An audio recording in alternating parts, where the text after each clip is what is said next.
오늘 우리에게 주시는 하나님의 말씀 보도록 하겠습니다. 신약 성경 빌립보서 4장 10절로 13절까지의 말씀입니다. 제가 가지고 있는 신약 성경 322면에 있는 빌립보서 4장 10절로 13절까지의 말씀, 한 절씩 교독드리도록 하겠습니다. 내가 주 안에서 크게 기뻐함은 너희가 나를 생각하던 것이 이제 다시 싹이 남이니 너희가 또한 이를 위하여 생각을 하였으나 기회가 없었느니라.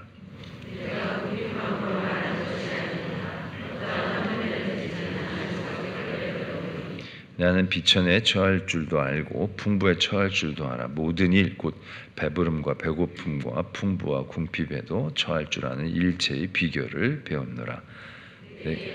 신자 안에서 내가 모든 것을 할 수 있느니라. 아멘. 하나님의 말씀입니다. 혹시 중고신인이라는 말을 혹시 들어보셨을까요?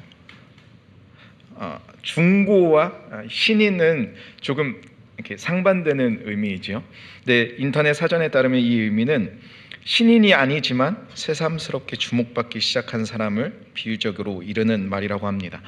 왜 갑자기 중고 신인 얘기를 하느냐라고 하면은 이게 좀 저 같아서 그렇습니다. 아마 저를 좀 아시는 분들도 계시겠지만 또 처음 얼굴을 보는 분들도 많으실 것 같습니다. 그런데 저는 우리 청운교회에 온 지 벌써 3년째가 되었습니다. 놀라시죠?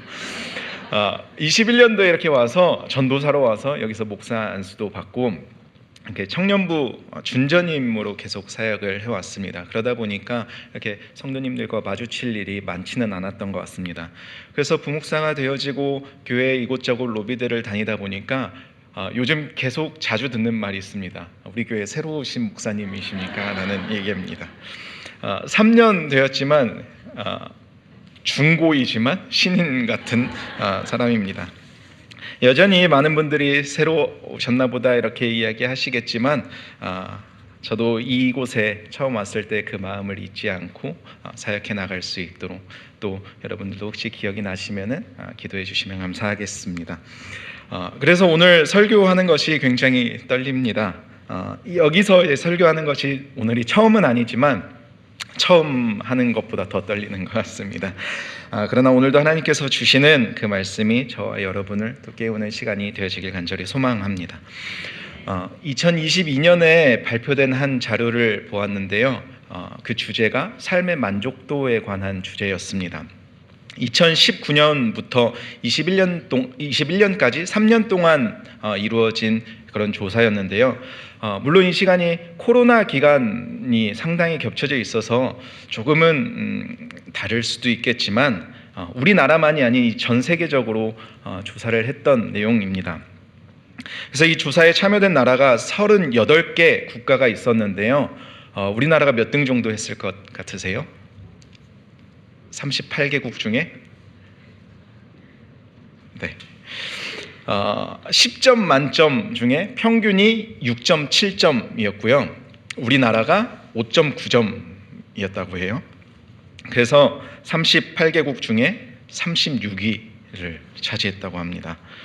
우리나라 뒤에 있는 두 국가는 콜롬비아하고 튀르키예 정도 있고, 안타깝게 일본에게도 6.0으로 치고 말았습니다.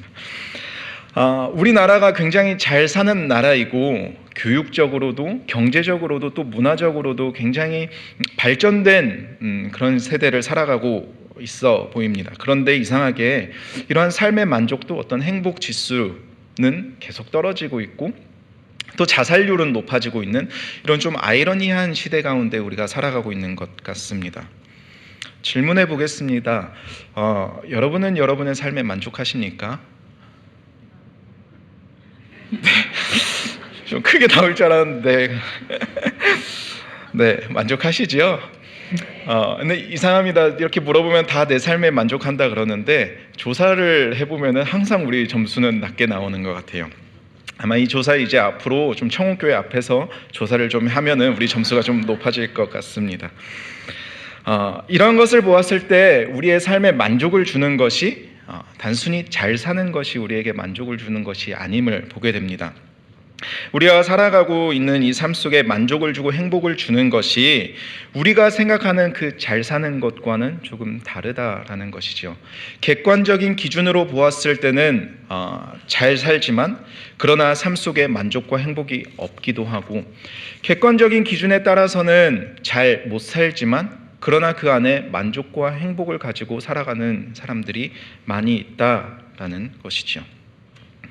오늘 우리가 읽은 이 빌립보서 말씀을 함께 살펴보면서 또 말씀을 나누면서 이 세상을 살아가고 있지만 그러나 그리스도인으로서 하나님의 나라를 살아가고 있는 우리는 어떠한 삶의 모습을 하고 살아가야 할지 함께 말씀을 나누고자 합니다. 이 빌립보서의 주된 도시인 이 빌립보는 이 당시에 굉장히 중요한 도시였습니다. 당시 황제였던 대왕이었던 알렉산더 대왕의 아버지 빌립 2세의 이름을 따서 빌립보라는 지역의 이름을 만들었습니다.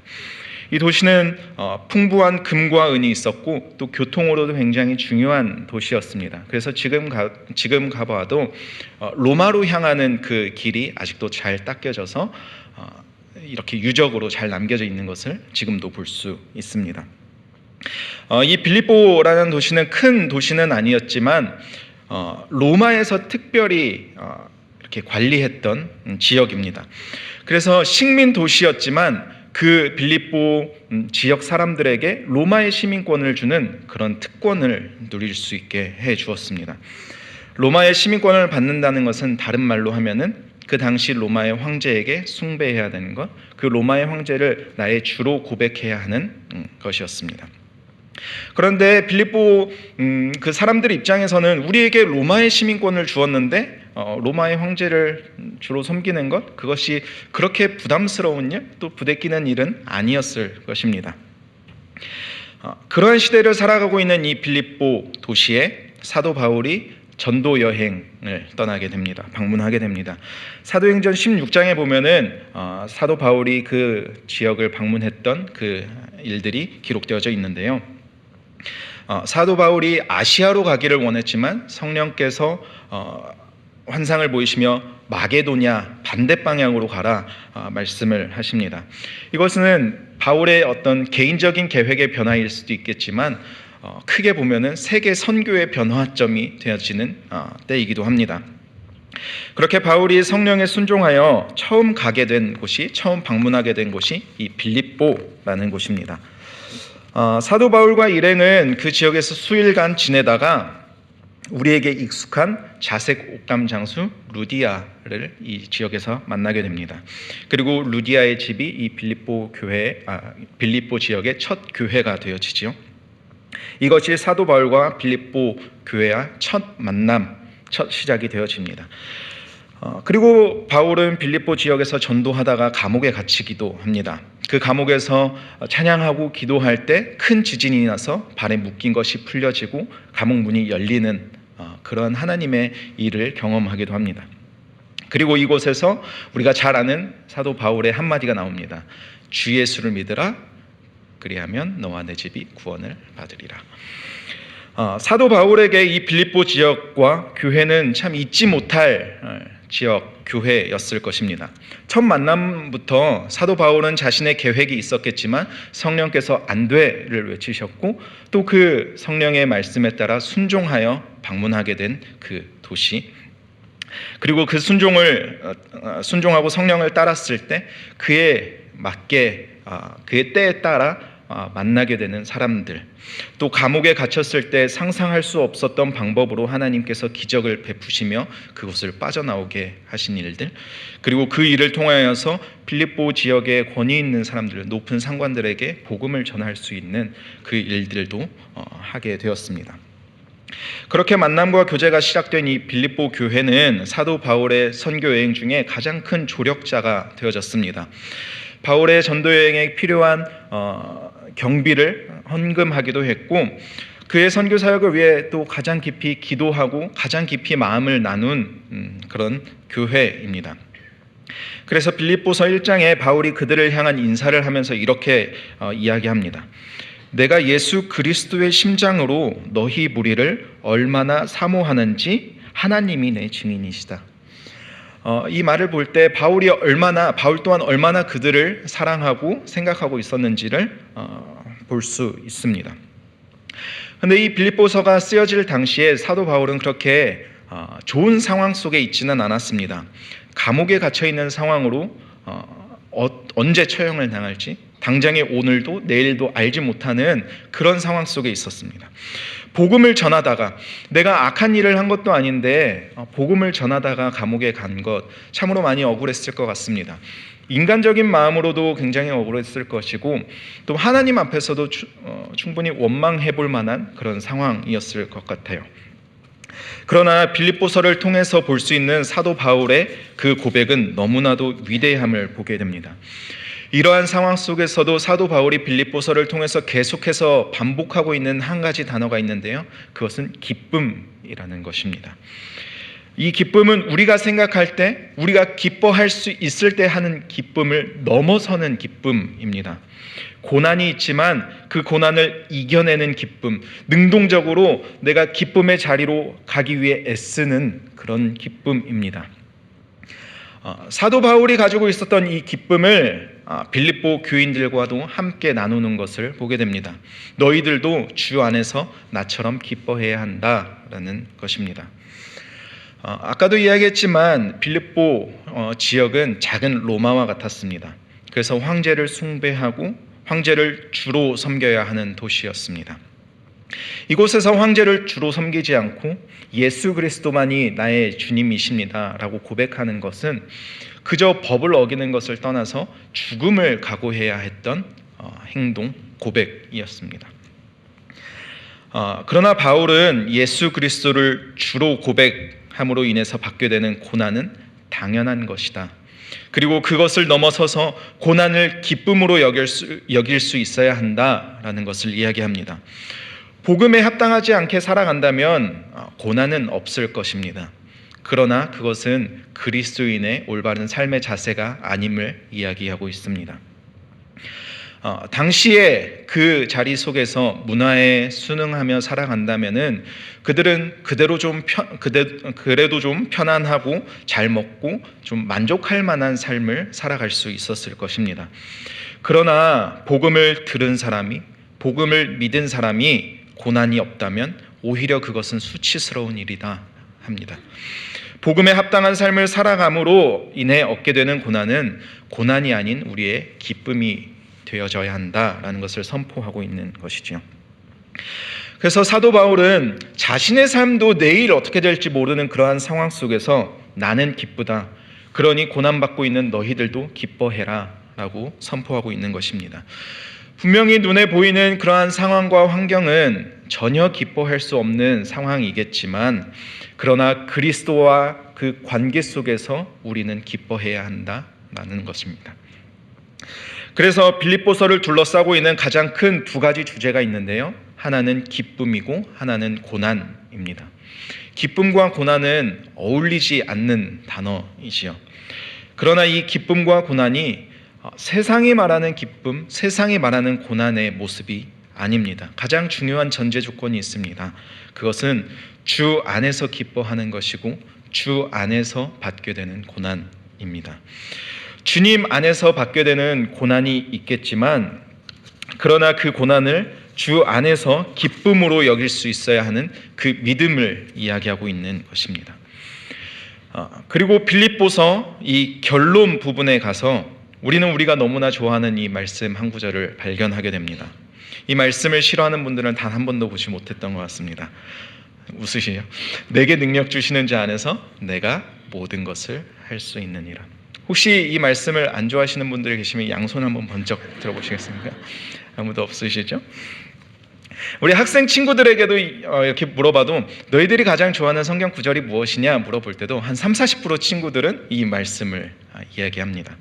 창세기 1장 1절은 못 외워도 이 말씀은 늘 머릿속에 외우고 다니는 것 같아요. 내게 능력 주시는 자 안에서 내가 모든 것을 할 수 있느니라. 하나님께서 모든 것을 할 수 있게 해주십니다.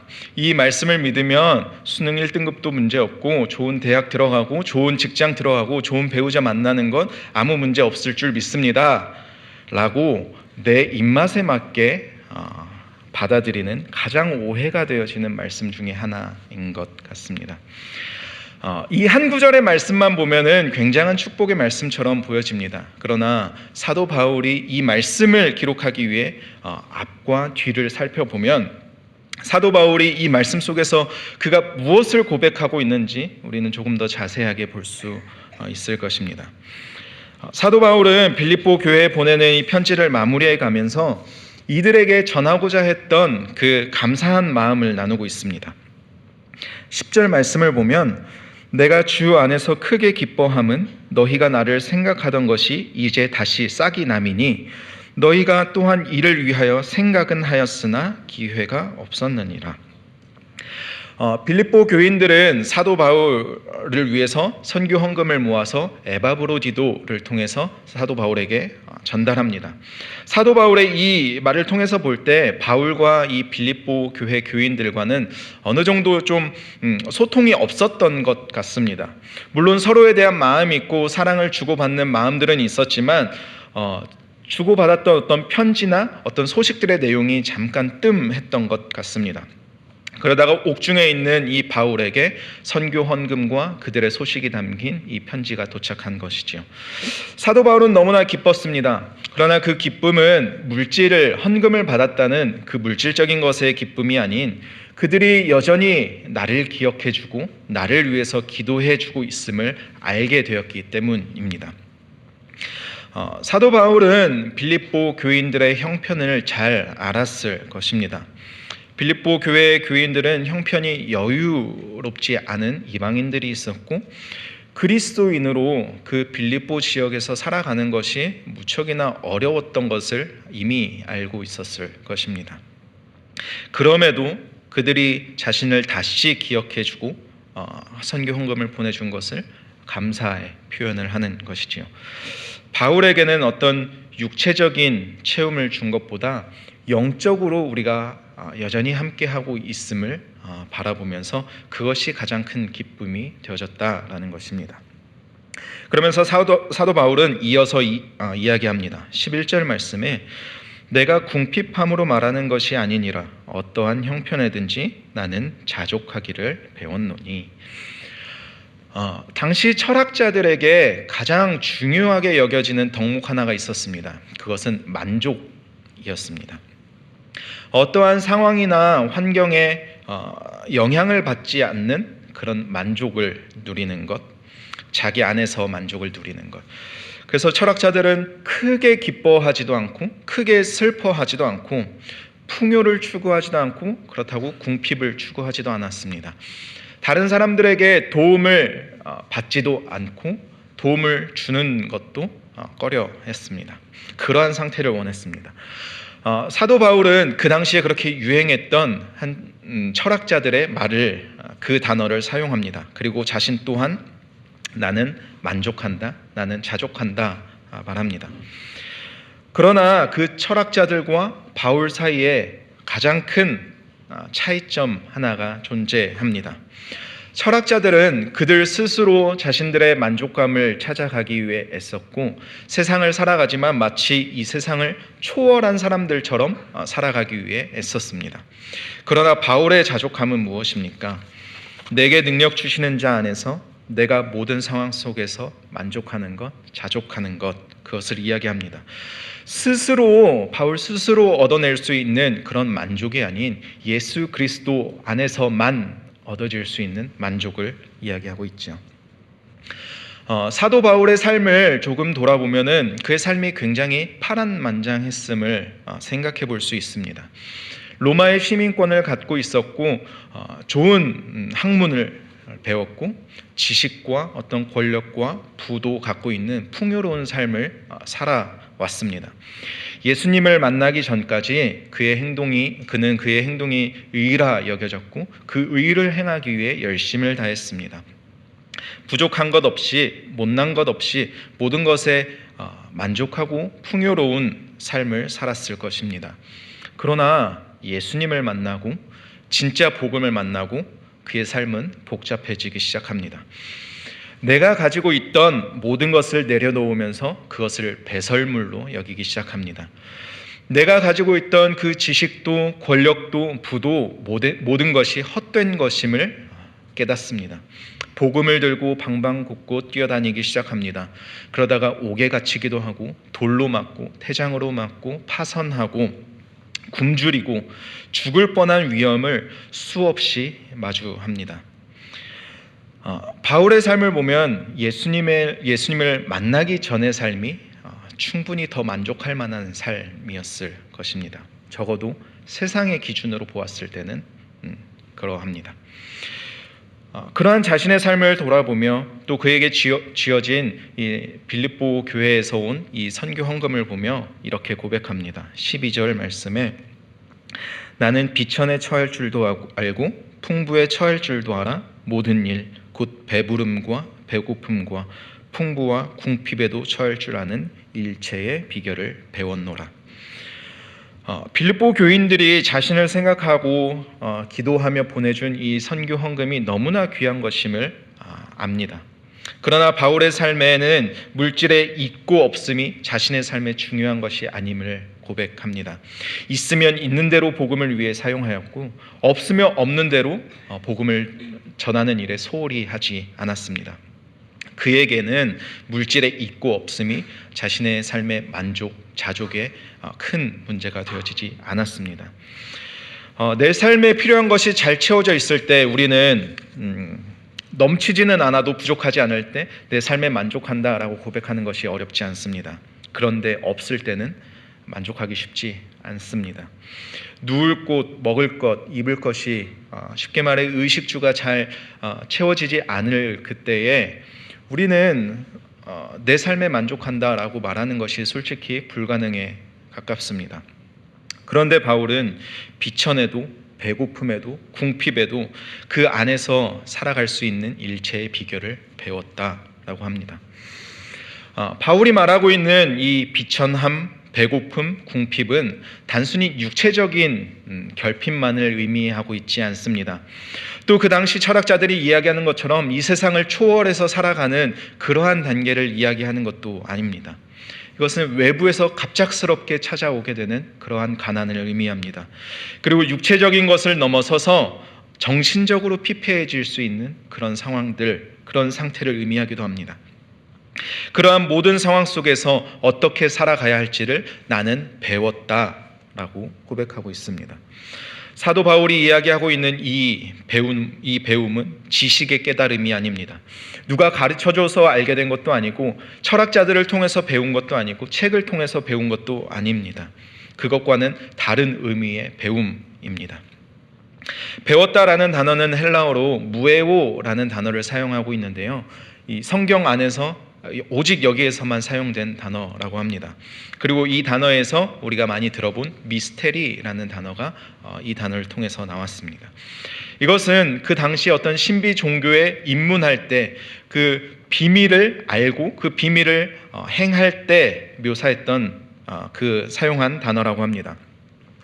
그래서 바울이 사용한 이 단어는 그가 살아오면서 그가 복음을 믿고 복음을 전하면서 더욱 특별히는 그의 삶에서 그리스도와 연합됨을 통하여 그것을 배웠음을 고백하고 있는 것입니다.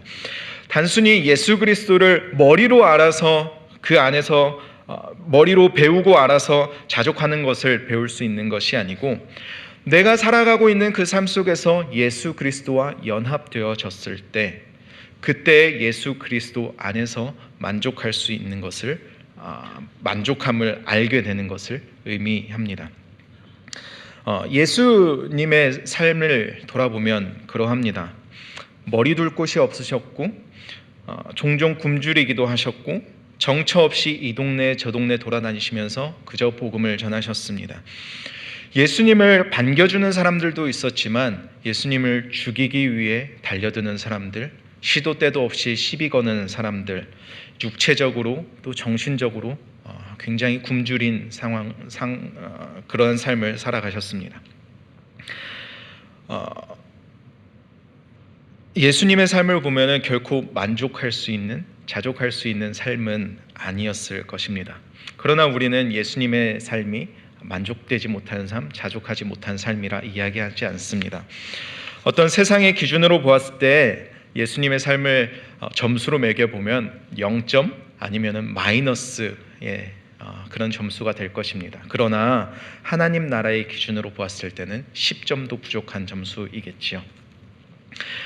사도 바울 자신도 그러한 궁핍과 굶주림의 삶을 살아갔지만 그러나 자족할 수 있다고 고백하는 것은 인간 바울 스스로가 고백할 수 있던 것은 아니었을 것입니다.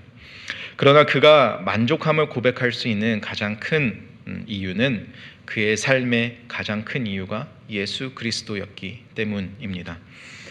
그의 삶에 예수 그리스도와 온전한 연합이 있었기 때문에 예수 그리스도의 길을 온전히 따라가는 것이 어려운 일이 되어지지 않았을 것입니다. 예수 그리스도를 본받으며 살아갔기에 없는 중에 풍족함을 누렸고 가졌을 때 교만하지 않을 수 있었습니다. 예수 그리스도를 온전히 따르며 연합했기 때문에 그 안에서 자족할 수 있는 일체의 비결을 배웠다라고 고백하는 것이지요. 그래서 사도 바울은 이러한 것을 경험하고 배우며 무엇이라 고백합니까? 13절 말씀입니다. 내게 능력 주시는 자 안에서 내가 모든 것을 할 수 있느니라.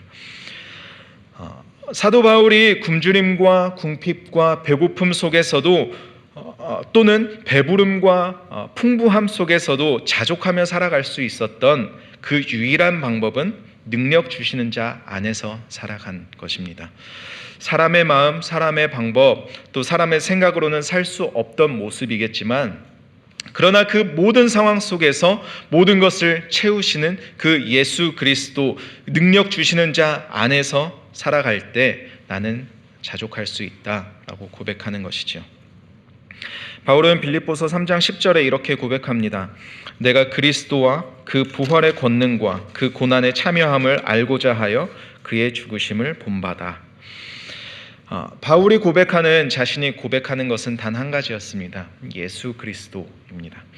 예수 그리스도의 삶, 그의 죽으심, 그의 부활하심, 또 그의 고난, 그것 하나만을 본받기를 원했습니다. 그리고 그 삶에 참여하기를 원했습니다.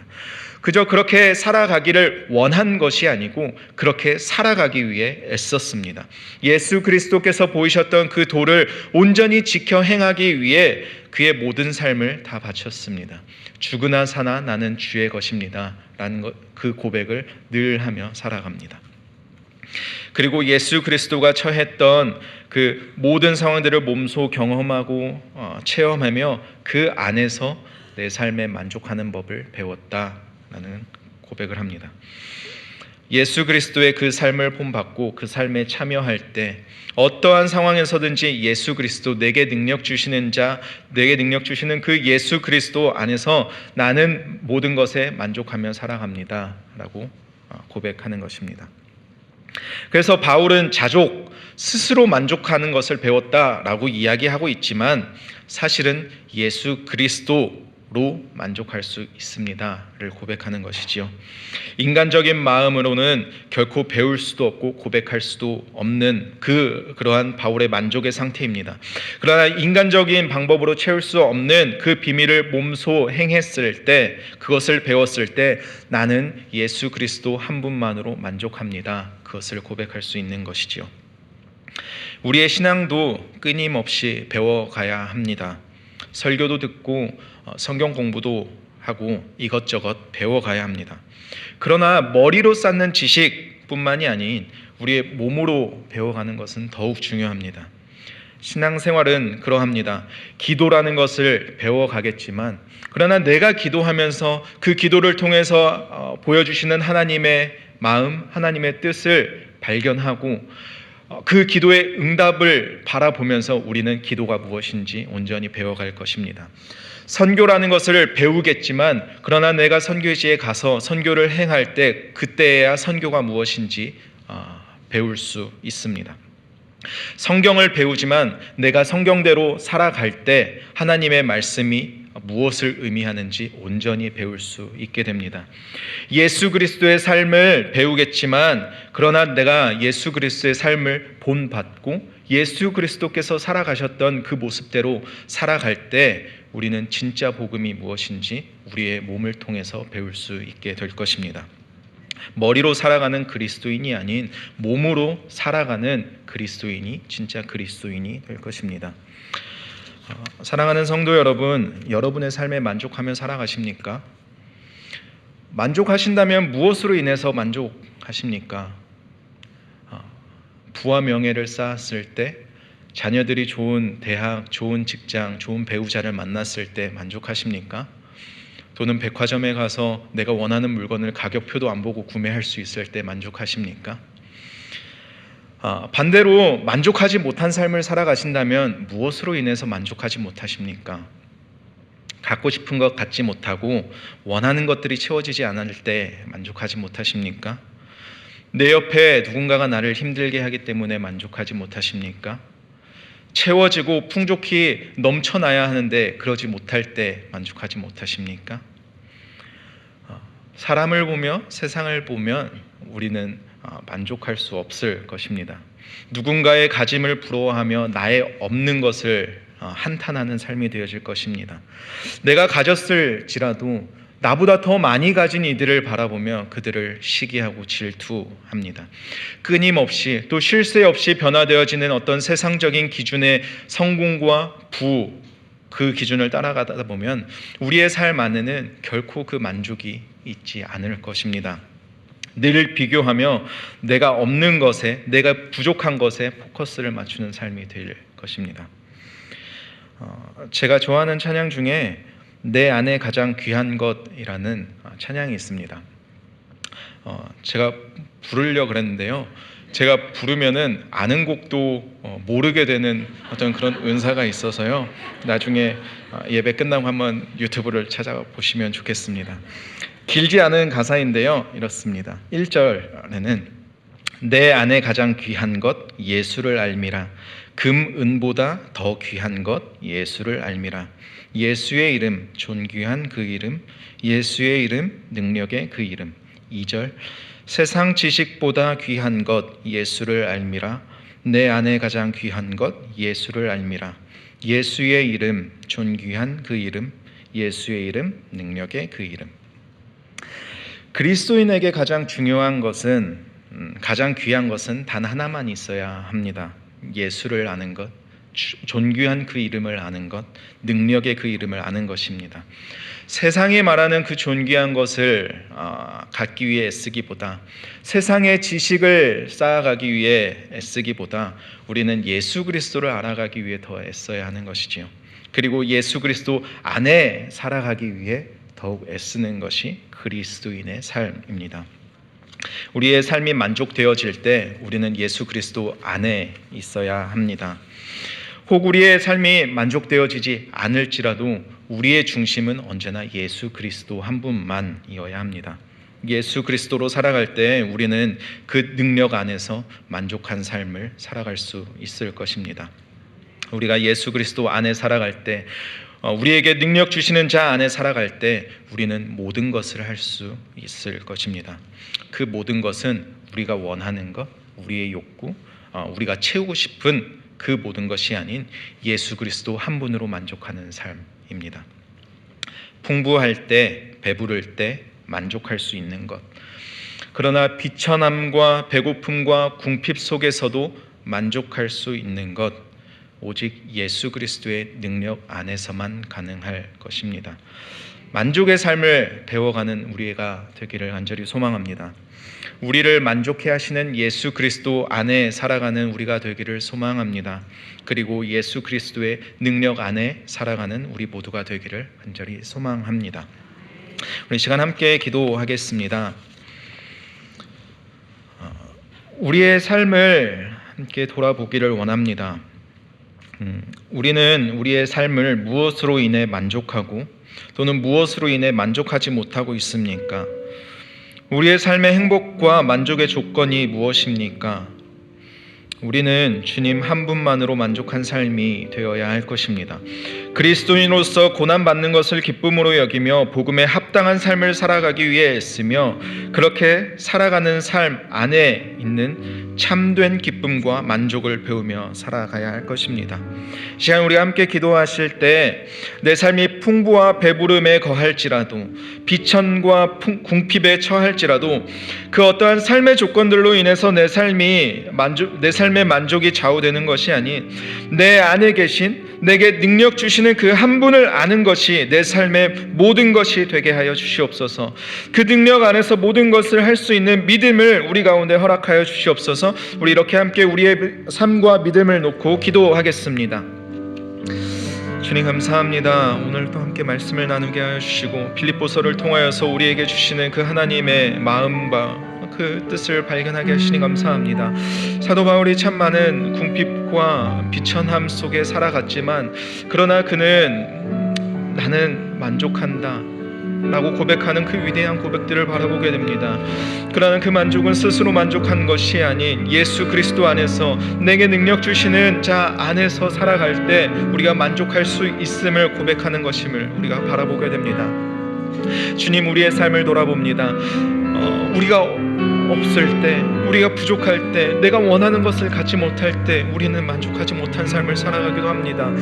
내가 가졌을지라도 다른 이들과 비교하며 더 많이 가진 이들을 부러워하고 시기하며 질투하는 그런 만족하지 못한 삶을 살아가기도 합니다. 내가 채워줘야 할 것들이 채워지지 않았을 때, 내가 갖고 싶은 것을 갖지 못하였을 때 만족하지 못한 삶을 살아가기도 합니다. 그러나 주님, 세상적인 기준을 따라서 우리의 만족이 있고 우리의 자족이 있고 없음이 결정되어지지 않게 하여 주시고, 주님, 우리가 오직 예수 그리스도 한 분만으로 나의 삶 가운데 만족이 있게 하여 주시옵소서. 없을 때라도 예수 그리스도가 있음으로 우리가 기뻐할 수 있게 하시고, 있을 때에도 우리가 교만하지 않게 하시고 우리를 채우시고 우리를 입히시고 우리에게 채워주시는 그 예수 그리스도 한 분만을 알아가기 위해 애쓰며 그 안에서 우리의 만족감을 누릴 수 있는 우리의 삶이 되게 하여 주시옵소서. 그래서 주님, 우리가 세상을 따라가지 않게 하시고 이 세상을 살아가지만 그러나 이 세상을 넘어서서 하나님의 나라를 살아가는 온전한 그리스도인으로 살아가는 우리 모두가 되게 하여 주시옵소서. 주님 한 분만을 바라보기를 원합니다. 오직 예수 그리스도만이 우리의 모든 것을 채우시는 분임을 믿습니다. 세상의 지식도 세상의 부와 명예도 우리에게 만족을 주지 못함을 고백합니다. 더 가지려고 노력하는 우리가 되지 않기를 원합니다. 주신 것에 감사하며 부족함 속에서도 늘 우리와 함께 하시는 예수 그리스도 한 분으로 인해 우리는 그 안에서 참된 기쁨과 만족함을 누릴 수 있기를 원합니다. 그러한 삶을 행하고 그러한 삶을 살아가며 예수 그리스도를 우리의 삶 속에 온전히 배우기를 원합니다. 예수 그리스도와 연합하며 그 안에 살아가며 우리에게 능력 주시는 자 안에서 모든 것을 채우시고 행하게 하심을 경험하는 우리의 삶이 되게 하여 주시옵소서. 지금은 자신을 내어주신 예수 그리스도의 은혜와 다함없는 아버지 하나님의 사랑과 우리의 인도자 되시고 보호자 되시는 성령님의 함께 하심이 예수 그리스도를 배우고 예수 그리스도와 함께 살아가며 풍부할 때도 비천함과 궁핍에 있을 때라도 그리스도 안에서 만족하며 살기로 기도하는 여기 모인 우리 모든 청운의 성도들 위해 이제로부터 영원까지 함께 하시기를 간절히 축원하옵나이다. 아멘.